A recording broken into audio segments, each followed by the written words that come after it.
je compte sur toi. Tu renouvelles mes forces.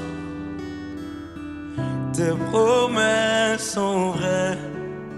Ta parole ne faillit pas. Le temps de Dieu.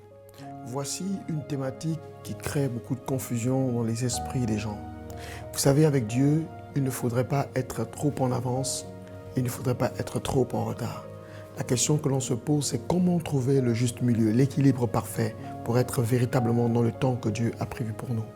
Il est écrit dans le livre de Samuel que Saül, qui était un homme de Dieu, choisi par Dieu, à cause de ce qu'il n'a pas pu attendre le temps de Dieu, il a voulu accélérer le processus. Et la Bible déclare que lorsque le prophète Samuel est arrivé, il lui a dit, si tu avais ne fût-ce qu'attendu un peu, l'Éternel aurait affermi ton trône. Qu'est-ce que j'ai envie de dire? J'ai envie de dire que lorsque l'on n'attend pas le temps de Dieu, lorsque nous ne sommes pas dans le temps de Dieu, il y a un certain nombre de choses dans nos vies qui ne sont pas affermies. Ça peut être le mariage, le ministère.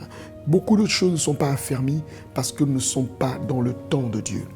Le temps de Dieu, qu'est-ce que c'est?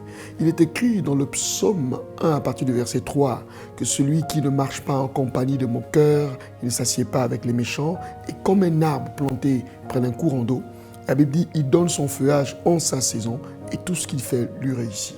Voici une véritable leçon de vie. Lorsque nous sommes dans le temps de Dieu, ce qui se passe, c'est qu'il y a une accélération de la faveur de Dieu. La Bible déclare que le surnaturel devient naturel pour nous lorsque nous sommes dans le temps de Dieu. Il y a comme une activation du point de vue surnaturel qui se produit dans nos vies. Voici ce qu'il est écrit concernant David. David a reçu l'onction au milieu de ses frères, mais David n'est pas devenu roi directement. Après l'onction, David est reparti dans les pâtures. Il se peut que toi aussi tu as reçu une prophétie, un message, une parole te concernant ton futur. Mais tu n'as rien à faire pour manipuler les événements pour que toi, ce que Dieu a dit pour toi s'accomplisse. Dieu lui-même devient le maître des temps et des circonstances pour que le temps de Dieu s'active dans ta vie. Lorsque le temps de Dieu arrive, il y a une seule chose que Dieu te demande de faire, c'est que tu sois prêt. L'une des raisons pour lesquelles les gens échouent, c'est parce que lorsqu'ils reçoivent une parole de Dieu concernant leur futur, ils veulent veiller à ce que cette parole s'accomplisse dans l'effet immédiat. Ce que Dieu veut, c'est pas ça. Ce que Dieu veut, c'est te préparer pour que lorsque le temps de Dieu arrive, que tu rentres effectivement dans ce temps. David a travaillé dans les pâtures alors qu'il avait l'onction sur lui. Il a souffert, il a vécu dans la souffrance. Et la Bible dit que lorsque le temps est arrivé, Dieu a créé les circonstances pour qu'il rentre dans son temps. Lorsque le temps de Dieu arrive sous forme de défi, sous forme de problème. Oui, si vous n'aimez pas les problèmes, si vous n'aimez pas les défis, il vous serait difficile de rentrer dans le temps de Dieu.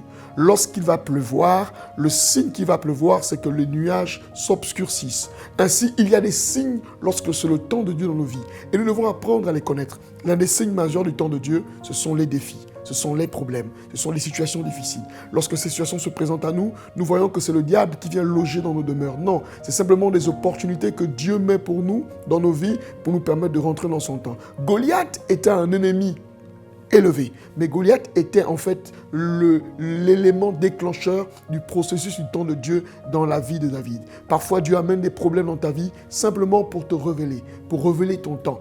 Alors, sois sage. Comprends le temps de Dieu. Ne cours pas après les prophéties. Parce que la prophétie, elle ne court pas, elle marche. Vis ta vie. Prépare-toi parce que les grandes choses arrivent. Lorsque ces grandes choses arriveront dans ta vie, il faut que ces choses te trouvent prêtes. Quand Dieu voit que tu n'es pas encore prêt, Dieu n'accélère pas son temps dans ta vie. Alors, il faut que tout ce que tu vives, tu le vives dans la préparation, de sorte que lorsque le temps de Dieu arrive, que tu rentres et que tu sois quelqu'un de meilleur. Que Dieu te bénisse parce que le temps de Dieu arrive pour ta vie. Gloire et louange à toi. Tu es fidèle, fidèle, fidèle.